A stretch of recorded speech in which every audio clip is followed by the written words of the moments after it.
ಹೋದರೆ ಹೊರಗಡೆ ಬರುವಾಗ ಪ್ರಜ್ವಲರಾಗ್ತೀರಿ. ಇದು ನಾನು ಹೇಳಿದಂಥ ಈ ಸಂದೇಶಗಳನ್ನು ಹೇಳಿದಂಥವ್ರು ಯಾರೂ ಕೂಡ ಸಣ್ಣ ವ್ಯಕ್ತಿಗಳಲ್ಲ. ಇವರೆಲ್ಲರೂ ಕೂಡ ತಮ್ಮ ತಮ್ಮ ಸ್ಥಾನಗಳಲ್ಲಿ ದೊಡ್ಡ ದೊಡ್ಡ ಸಾಧನೆ ಮಾಡಿದಂಥವ್ರು. ಮಹಾತ್ಮ ಗಾಂಧೀಜಿಯವರನ್ನು ನಾವು ಈ ದೇಶದ ರಾಷ್ಟ್ರಪಿತ ಅಂತ ಕರಿತೇವೆ, ಮಹಾತ್ಮ ಅಂತ ಕರಿತೇವೆ, ಸಾಬರಿಮತಿ ಸಂತ ಅಂತ ಕರಿತೇವೆ, ಶಾಂತಿಯ ದೂತ ಅಂತ ಕರಿತೇವೆ, ಅಹಿಂಸೆಯ ಪೂಜಾರಿ ಅಂತ ಕರಿತೇವೆ, ಸತ್ಯಾಗ್ರಹದ ಪ್ರವಾದಿ ಅಂತ ಕರಿತೇವೆ, ಯುಗ ಪುರುಷ ಅಂತ ಕರಿತೇವೆ.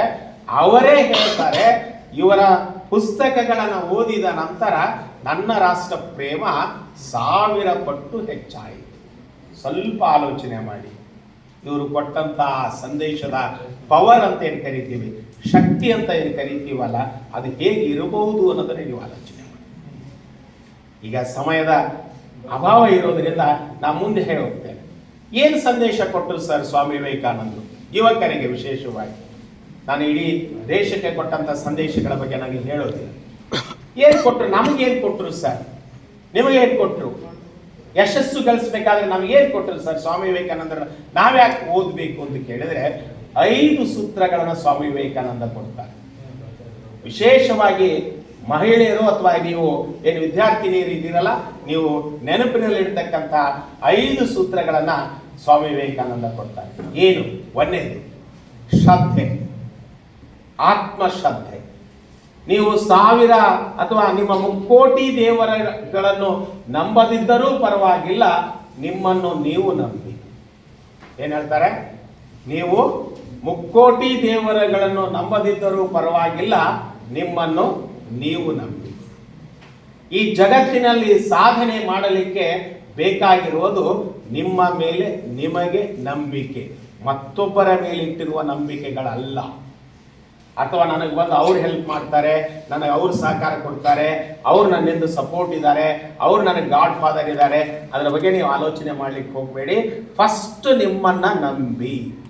ಈ ಜಗತ್ತಿನ ಇತಿಹಾಸ ನಿರ್ಮಾಣವಾಗಿದ್ದು ಶ್ರದ್ಧಾವಂತರಿಂದ. ಅವ್ರು ಹೇಳಿಬಿಡ್ತಾರೆ, ಈ ಜಗತ್ತಿನ ಇತಿಹಾಸ ನಿರ್ಮಾಣವಾಗಿದ್ದು ಯಾರಿಂದ? ಶ್ರದ್ಧಾವಂತರಿಂದ. ನೆಪೋಲಿಯನ್ ಬೋನೋಪಾರ್ಟಿನ ಹಿಂದೆ ಯಾರೂ ಇದ್ದಿಲ್ಲ.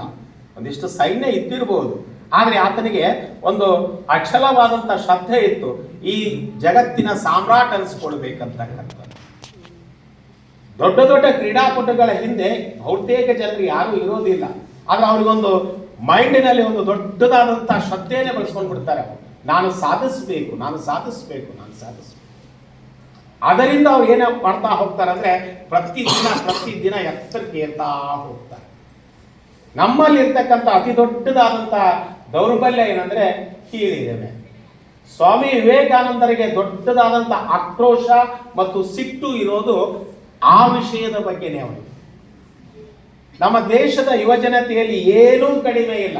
ಈಗ ತಾನೇ ರಾಜೋಸ್ಮಾನಿ ಅವರು ಹೇಳಿದ್ರು, ನಮ್ಮ ಕಾಲೇಜಿನ ವಿದ್ಯಾರ್ಥಿಗಳು ಕೂಡ ಈ ದೇಶದ ಪ್ರಧಾನಿಯ ಜೊತೆ ಭೋಜನವನ್ನ ಮಾಡ್ತಕ್ಕಂಥ, ಟೀ ಪಾರ್ಟಿ ಮಾಡ್ತಕ್ಕಂಥ ಸಾಮರ್ಥ್ಯ ಹೊಂದಿದ್ದಾರೆ. ಒಂದಿಷ್ಟು ಕುತಂತ್ರಗಳಿಂದ ತಪ್ಪಿಸ್ಕೊಳ್ತಾ ಇದ್ದಾರೆ. ಅಂದ್ರೆ ಇದರ ಅರ್ಥ ಏನು?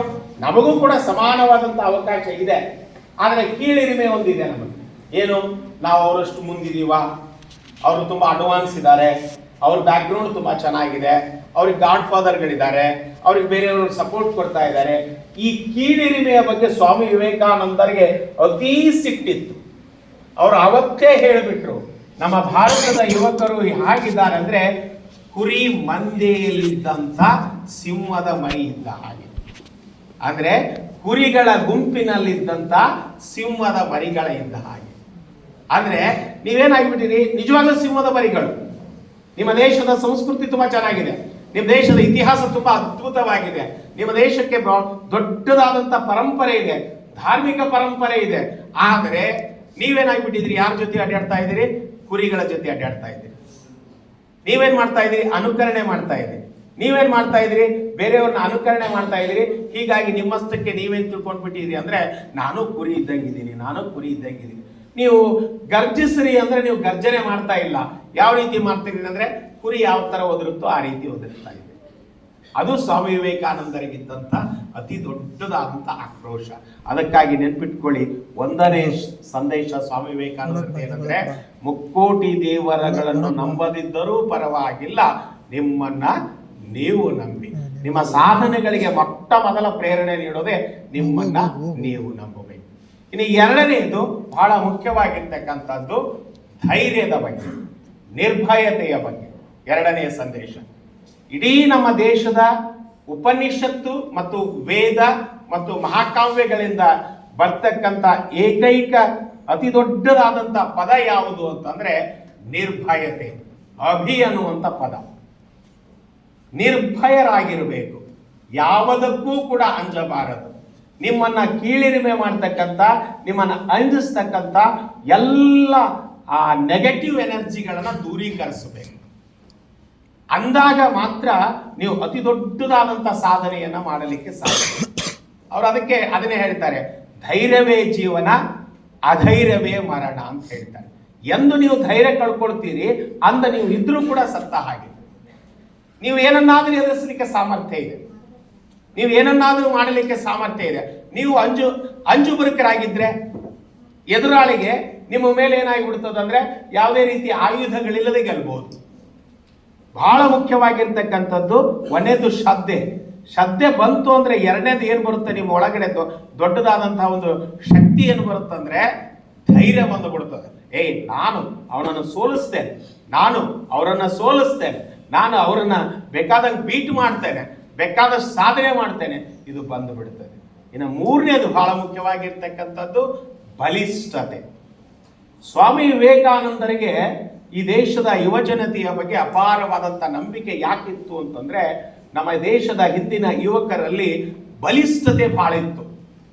ಬಲಿಷ್ಠತೆ ಅಂದ್ರೆ ದೈಹಿಕವಾಗಿ ಬಲಿಷ್ಠರಾಗಿರ್ಬೇಕು, ಮಾನಸಿಕವಾಗಿ ಬಲಿಷ್ಠರಾಗಿರ್ಬೇಕು, ಬೌದ್ಧಿಕವಾಗಿ ಬಲಿಷ್ಠರಾಗಿರ್ಬೇಕು. ಅವ್ರು ಎಷ್ಟು ಚೆನ್ನಾಗಿ ಹೇಳ್ತಾರಂದ್ರೆ, ಉಕ್ಕಿನ ನರಮಂಡಲಗಳುಳ್ಳ ಸತ್ಯ, ಪ್ರಾಮಾಣಿಕೆ, ತ್ಯಾಗ, ಸೇವೆ ಎನ್ನುವಂತ ಆದರ್ಶವಿರುವ ಒಂದಿಷ್ಟು ಯುವ ಜನತೆಯನ್ನು ಕೊಟ್ಟು ಬಿಡಿ, ನಾನು ಕೆಲವೇ ದಿನಗಳಲ್ಲಿ ಪ್ರಪಂಚವನ್ನೇ ಬದಲಾಯಿಸುತ್ತೇನೆ. ಕಬ್ಬಿಣದ ಮಾಂಸಖಂಡಗಳುಳ್ಳ, ಉಕ್ಕಿನ ನರಗಳುಳ್ಳ, ಸತ್ಯ, ಪ್ರಾಮಾಣಿಕತೆ, ತ್ಯಾಗವನ್ನ ಹೊಂದಿರತಕ್ಕಂಥ ಒಂದಿಷ್ಟು ಯುವ ಜನತೆಯನ್ನು ಕೊಟ್ಟು ಬಿಡಿ, ನಾ ಇಡೀ ಪ್ರಪಂಚವನ್ನೇ ಬದಲಾಯಿಸುತ್ತೇನೆ. ಇವು ಕೇವಲ ಸಂದೇಶಗಳಲ್ಲ. ನಾನು ಇದನ್ನು ಹೇಳ್ತೀನಿ, ಈಗೆಲ್ಲ ನೋಡ್ತಾ ಹೋಗ್ರಿ, ಬೇರೆ ಬೇರೆ ಜಗತ್ತಿನ ಪ್ರಪಂಚವನ್ನ ಬದಲಾಯಿಸುವವರು ಎಲ್ಲರೂ ಕೂಡ ಯುವಕರೇ. ಈ ದೇಶ ಯುವ ಭಾರತ ಆಗಿದೆ. ಈ ದೇಶಕ್ಕೆ ಬಹಳಷ್ಟು ಜನರು ಈಗಲೂ ಕೂಡ ಹೆದರ್ತಾ ಇರೋದು, ಬೇರೆ ದೇಶದವರು ಹೆದರ್ತಾ ಇರೋದು ಯಾಕಂದ್ರೆ ಈ ದೇಶದಲ್ಲಿ ಇರುವಷ್ಟು ಯುವಕರು ಬೇರೆ ದೇಶದ ಜನಸಂಖ್ಯೆಯಲ್ಲಿಯೂ ಇಲ್ಲ. ಅರ್ಥ ಆಯ್ತಾ? ನಾನು ಹೇಳ್ತಾ ಇರೋದು, ಅಮೆರಿಕಾದ ಒಟ್ಟು ಜನಸಂಖ್ಯೆ 36 ಕೋಟಿ ಜನರು, ಆದರೆ ನಮ್ಮ ದೇಶದಲ್ಲಿ 18 ರಿಂದ 25 ವಯಸ್ಸಿನ ಜನಸಂಖ್ಯೆ 36 ಕೋಟಿಗಿಂತ ಹೆಚ್ಚಿದೆ. ಅರ್ಥ ಆಯ್ತಾ ನಾನು ಹೇಳ್ತಾ ಇರೋದು? ಮುಂದೊಂದು ದಿನ ಭಾರತ ವಿಶ್ವಗುರು ಆಗೋದು ಶತಸಿದ್ಧ. ಸ್ವಲ್ಪ ದಿನ ಲೇಟ್ ಆಗ್ಬೋದು, ಹಾಗೇ ಆಗತ್ತೆ. ಅದು ಆಗೋದಕ್ಕೆ ಮೂಲ ಕಾರಣ ಯಾರಾಗಿರ್ತೀರಂದ್ರೆ ನೀವೆಲ್ಲ ಯುವಕರಾಗಿರ್ತೀರಿ, ನೀವೆಲ್ಲ ಯುವ ಜನತೆ ಆಗಿರ್ತೀರಿ. ಅದಕ್ಕಾಗಿ ಅವತ್ತೇ ಹೇಳಿದ್ರು, ಅವರು ಬಹಳ ಕ್ಲಿಯರ್ ಆಗಿ ಹೇಳಿದ್ರು, ಕಬ್ಬಿಣದ ಮಾಂಸಖಂಡಗಳುಳ್ಳ. ಇದು ಕಬ್ಬಿಣದ ಮಾಂಸಖಂಡಗಳು ಅಂದ್ರೆ ದೈಹಿಕವಾಗಿ ಸಾಮರ್ಥ್ಯ ಇರ್ತಕ್ಕಂಥದ್ದು. ಉಕ್ಕಿನ ನರಗಳು ಉಳ್ಳ, ಸತ್ಯ, ಪ್ರಾಮಾಣಿಕತೆ, ತ್ಯಾಗ ಮತ್ತು ಸೇವೆಗಳ ಆದರ್ಶವಿರುವ ಹಿಡಿಯಷ್ಟು ಯುವಕರನ್ನ ಕೊಟ್ಟು ಬಿಡಿ, ನಾನು ಇಡೀ ಪ್ರಪಂಚವನ್ನ ಕೆಲವೇ ದಿನಗಳಲ್ಲಿ ಬದಲಾಯಿಸುತ್ತೇನೆ. ಅಂದ್ರೆ ಇದರ ಅರ್ಥ ಏನು? ನಾವು ಪ್ರಪಂಚವನ್ನ ಬದಲಾಯಿಸಬೇಕಂದ್ರೆ ನಾವು ಫಸ್ಟ್ ಬಲಿಷ್ಠರಾಗಿರ್ಬೇಕು. ನಾವು ಅಶಕ್ತರಾಗಿದ್ರೆ ಪ್ರಪಂಚವನ್ನ ಬದಲಾಯಿಸಲಿಕ್ಕೆ ಸಾಧ್ಯವಿಲ್ಲ. ಅವರು ಒಂದು ಮಾತನ್ನ ಹೇಳ್ತಾರೆ, ಬಹಳಷ್ಟು ಸಂದೇಶಗಳು ಅವು ನನಗೆ ನೆನಪು ಬರ್ತಾ ಇದ್ದಾವೆ. ಆ ಸಂದೇಶ ಹೇಳ್ತಾರೆ, ನೀವು ಭಗವದ್ಗೀತೆಯನ್ನ ಅರಿತುಕೊಳ್ಳಬೇಕಾದ್ರೆ ಮೊದಲು ಫುಟ್ಬಾಲ್ ಆಟಗಾರರಾಗ್ರಿ ಅಂತಾರೆ. ಇದರ ಅರ್ಥ ನೆನಪು ತಿಳ್ಕೊಳ್ಳಿ. ಭಗವದ್ಗೀತೆಯನ್ನು ಅರಿತುಕೊಳ್ಳಬೇಕಾದ್ರೆ ಮೊದಲು ನೀವು ಫುಟ್ಬಾಲ್ ಆಟಗಾರರಾಗ್ರಿ. ಬಹಳಷ್ಟು ಯಾಕೆ ಈ ಮಾತನ್ನು ವಿಶೇಷವಾಗಿ ಹೇಳ್ತೀನಿ ಅಂದ್ರೆ, ಇತ್ತೀಚಿನ ಅಥವಾ ನಮ್ಮ ಯುವ ಜನತೆಯಿಂದಲೇ ನಾವೇನ್ ಮಾಡ್ತೀವಿ ಅಂದ್ರೆ, ಪಾಶ್ಚಿಮಾತ್ಯರು ತುಂಬಾ ಗಟ್ಟಿದ್ದಾರೆ, ಪಾಶ್ಚಿಮಾತ್ಯರು ಶಕ್ತಿವಂತರು, ಪಾಶ್ಚಿಮಾತ್ಯರು ಚಾಣಕ್ಷರು, ಪಾಶ್ಚಿಮಾತ್ಯರು ಬುದ್ಧಿವಂತರು, ಅವರಲ್ಲೇ ಎಲ್ಲ ತುಂಬಾ ಚೆನ್ನಾಗಿದೆ, ನಮ್ಮಲ್ಲಿ ಏನೂ ಇಲ್ಲ ಅನ್ನುವಂಥ ಮನೋಭಾವ ನಮ್ಮಲ್ಲಿ ಇದೆ.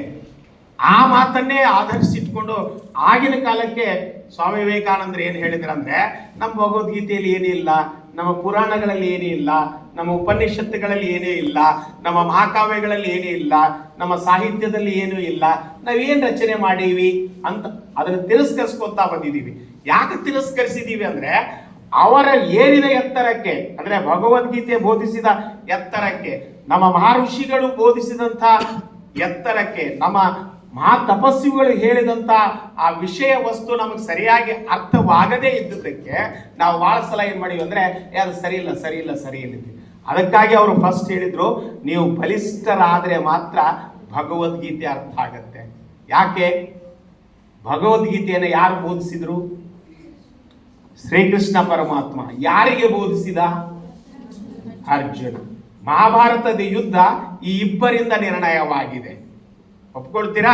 ಮಹಾಭಾರತದ ಯುದ್ಧ ಈ ಇಬ್ಬರಿಂದ ನಿರ್ಣಯವಾಗಿದೆ.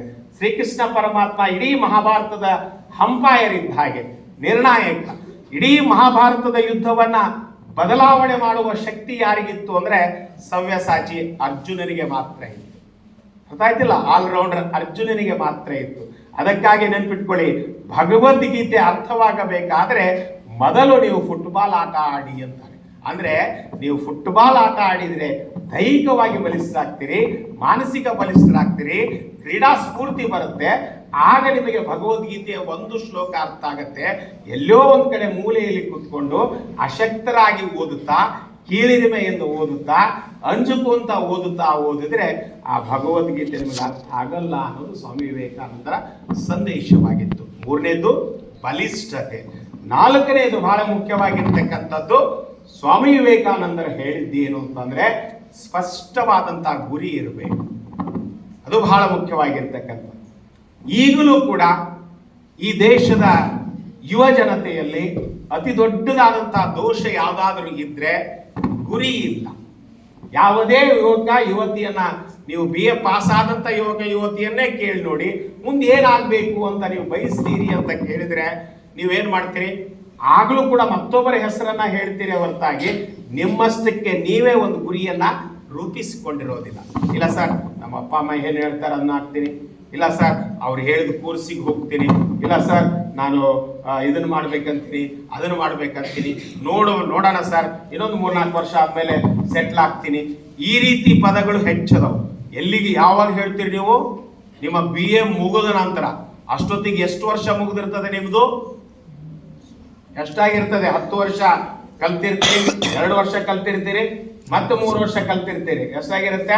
15 ವರ್ಷ ಕಲ್ತ ನಂತರ ಕೂಡ ನಿಮಗೆ ನೀವೇನಾಗ್ಬೇಕು ಅನ್ನೋದೇ ಗೊತ್ತಿರೋದಿಲ್ಲ.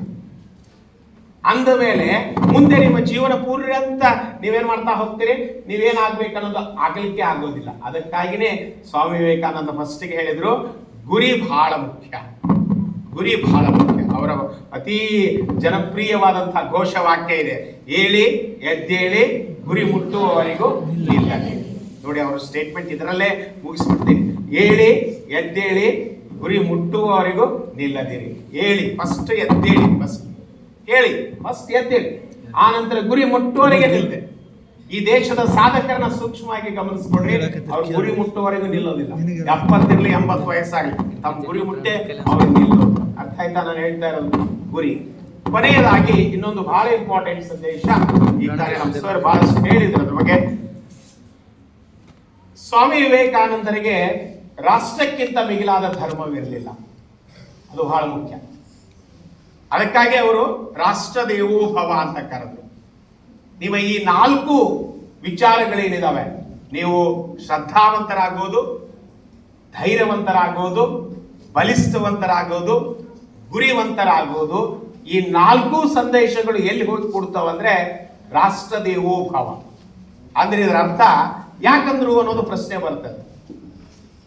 ರಾಷ್ಟ್ರಕ್ಕಿಂತ ಮಿಗಿಲಾದಂತ ದೇವರಿದ್ದಿಲ್ಲ. ಅವರು ಅರವಿಂದ್ ಅವರ ಮಾತನ್ನ ಒಂದ್ ಕಡೆ ಹೇಳ್ತಾರೆ, ಮುಂದಿನ 50 ವರ್ಷದವರೆಗೆ ನಿಮ್ಮ ಮನೆಯಲ್ಲಿರುವ ಎಲ್ಲ ದೇವರುಗಳನ್ನ ಒಂದ್ ಕಡೆ ಸೈಡಿಗೆ ಇಟ್ಟು ಬಿಡಿ, ಪಕ್ಕಕ್ಕೆ ಇಟ್ಟು ಬಿಡಿ, ಕೇವಲ ಒಬ್ಬರನ್ನ ಮಾತ್ರ ಪೂಜಿಸಿ, ಅದು ನಿಮ್ಮ ದೇಶವನ್ನ ಅಂತ ಹೇಳ್ತಾರೆ. ಯಾಕಂದ್ರೆ ನಮ್ಮ ದೇಶದಲ್ಲಿ ಈಗಲೂ ನೋಡ್ತೀವಿ ಸಾವಿರಾರು ಸಮಸ್ಯೆಗಳಿವೆ. ಕೋಟ್ಯಾಂತರ ಜನರು ಸಮಸ್ಯೆಗಳ ಮಧ್ಯದಲ್ಲಿ ಬದುಕ್ತಾ ಇದ್ದಾರೆ. ಇನ್ನು ಸ್ವಾಮಿ ವಿವೇಕಾನಂದ ಇದ್ದಾಗ ಕೂಡ ಅದಕ್ಕಿಂತ ಹೆಚ್ಚಿನ ಸಮಸ್ಯೆಗಳಿತ್ತು. ಅವರಿಗೆ ಸಮಸ್ಯೆಗಳನ್ನ ಬಗೆಹರಿಸುವಂಥ ಶಕ್ತಿ ಇರೋದು